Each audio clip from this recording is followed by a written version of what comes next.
Hey there, I'm coming to you from my Sir Winston Churchill corner of my office today. Just to have a video for you here today where I break down how I quickly edit my own portrait work and fix it, basically. So you can take a look at it and you can know all my secrets. But before you get those secrets, I would like to ask you if you like my content in these videos.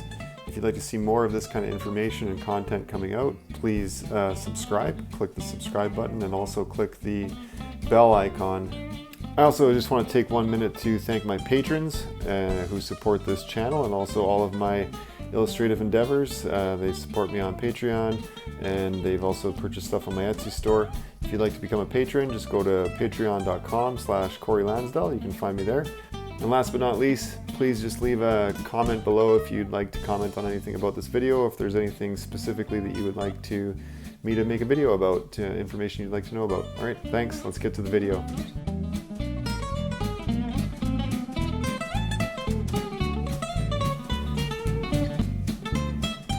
All right, y'all, I'm going to be breaking down my process for you today. This is a portrait that I did just today, spent 40 minutes just kind of hammered out this quick portrait study.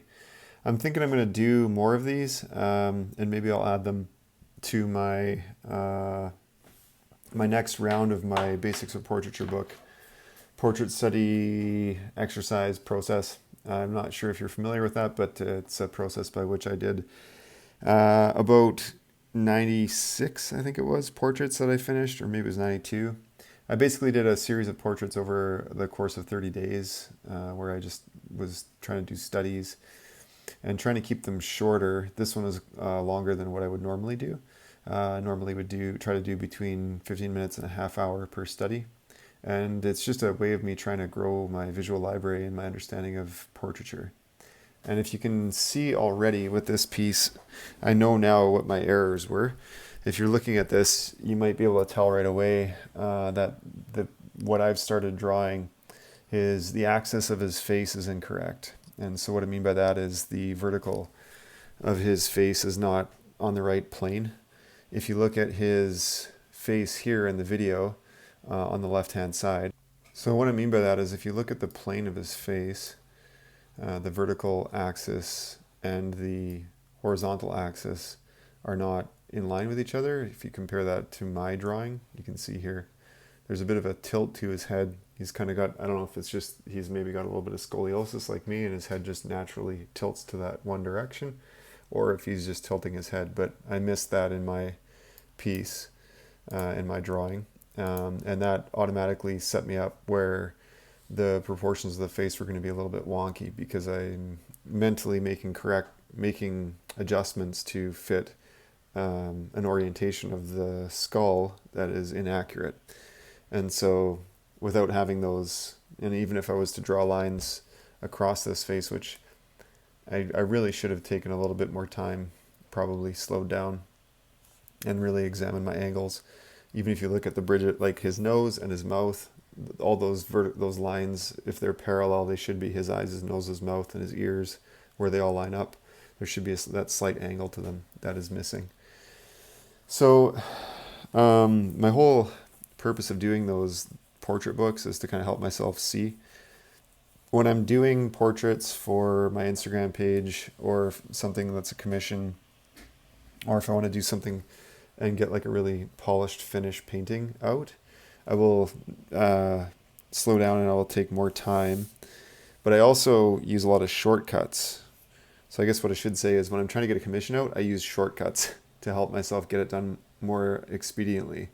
And that's because I need efficiency. I need efficiencies built into the process because I'm not purposefully sort of studying to try to grow my seeing. But what I've realized is like this process that I'm going to show you in a minute here, where I break down and I quickly evaluate my own work, has really started to reveal to me some of my own tendencies. I tend to put the eyes a little too high on the forehead and make the forehead a little too shallow. And I tend to have sort of a little bit of a wonkiness in the placement of the features up and down a little bit. So the face kind of gets a little bit skewed.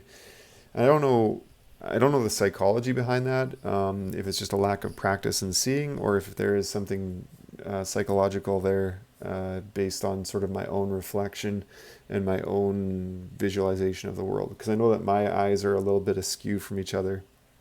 One's slightly higher than the other. I'm not perfectly symmetrical. Then again, no human's face is perfectly symmetrical, so a little bit of lack of symmetry in a face actually brings a little bit more naturalism to the subject. But it frustrates the heck out of me that I can't sit down and draw these things super accurately on the first pass. And I think taking moments like this, where I'm doing a drawing and then I do this process to evaluate it quickly, helps me sort of stop and just gauge where my seeing is at in terms of its efficiency and accuracy. And it's good to know, like, I've got a lot of learning and a lot of growing yet to do in my seeing, because I think drawing is a huge component of painting. And if your drawing isn't good, your painting isn't going to be that great either. It's really the underneath, it's the drawing that really supports the painting. Think of it like a building, like architecture. The exterior of the building doesn't really mean anything unless the undercurrent, the structure is strong. Okay, so you can see here, this is where the magic happens, or the evaluation. So what I do in my portrait work that I'm putting up for sale on my Etsy store, and the stuff that I really want to shine, I actually just do this process. I draw over top of the portrait. So this is in Procreate. I just create a second layer, or a third layer, whatever. In this case, the drawing is on one layer, the photo reference is on a layer below it, and then I do the draw over on a layer over top of the drawing layer. And so then I have this just really, and I always use a crazy saturated color like a red or a bright green, because it just helps me to see it when I'm placing it over top of the drawing, so I can differentiate things a lot easier. So I mean, this portrait, if I take away the reference, I could probably post that and nobody would know that it's off. It's not horrible, but it really grates on me that I can't get it accurate. So I do this trace over, and then I just drag it over to the drawing, and then I'll size it up and I'll place it over top of the features. I tend to typically line it up with the eyes, because I feel like those are like the anchor. Usually people are going to look at the eyes first. So if the eyes are really good and other features are a little bit off, it's not as bad as if the eyes are completely off.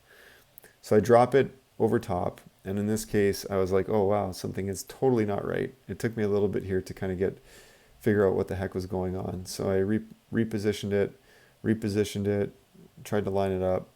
And it wasn't until a little bit later where I finally clued in that the whole axis thing, which is silly. It's something that I probably should have seen right away. But basically the perspective and the proportions of the face were wrong. And so I kind of fiddled around here, and it was also surprising me to realize how much of the top of his head I was missing. And this is where the forehead starts to look kind of shallow on a lot of the stuff that I do. I don't know why, but I kind of shrink the top of the head for some reason. So you can see on the left-hand side of his face there, where the jawline should be, and then I kind of like just traced where the eyes are. And I was like, oh man, his face is like way wider than what I drew. And I'm not sure... I think it's just because I had those planes incorrect. If you look at the photograph, it was a bit deceiving to me, I think, because of the shadowing on the left side of his actual left side of his face, how there's all those shadows on the right side of the image. And I think that kind of threw my brain off a little bit. It kind of makes, I think I kind of tried to compensate for that side of his face, but what it is he's actually got a slight turn to his face, and so we see more of the right side, his right cheek, than his left cheek. And the fact that it's more in shadow, it just emphasizes that contrast, I guess. So you can see here I'm basically creating another color underneath to sort of like see, okay, here's where my lines are. Now I was just doing a bit of like a study process here, where I was evaluating how far off my work was and what was kind of missing. And so then I just kind of like building out the features where they should be with the red lines. And then I go back to the drawing layer and I just start drawing basically within those new confines that I've created for myself. So the thing is, like, I think what I need to do is probably spend another round of this sort of portrait exercise that I did last year, where I created the first round of my little book that I've been working on, The Basics of Portraiture. I think I need to do another 30-day round of cranking through these studies, just to help myself get back into the rhythm of seeing and utilizing some of those tools that come from like Bridgman's and Figure Drawing Design and Invention and Loomis and those sort of fundamental tools. I think that would really help me push my work another step up.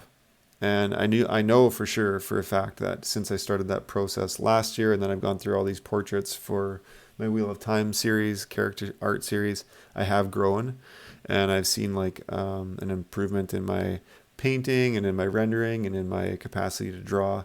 So I know that it's improving. I think that like, oh, okay, sorry, I should mention here. So this is the other thing that I do, is I actually take the liquefy tool in Procreate. There's the same thing in Photoshop, and I will actually smudge around the facial features to match more what they should be as well. It's another sort of component of what I do in this process to get my piece closer to what the features of the actor or the person that I'm drawing are. And in this case, like with regards to the Wheel of Time work that I'm doing, it's casting related stuff. So Alvaro Morte, who's you're looking at here, he is, I'm probably saying his name wrong, but he's cast as Logain Ablar, and so I want it to look like him. I'm actually working on a painting. So the image on the left beside my drawing is my photo reference for the painting that I'm working on. And so I've started that painting, and I'm kind of like in the middle of working on it. But I just wanted to do this study partly to help myself kind of see him a bit better, and then just practice my drawing. So I hope that you guys get something out of this. I hope that it sort of reveals to you, on one hand, that this is like, I don't know, I don't see it as cheating. It's utilizing the tools that are at hand.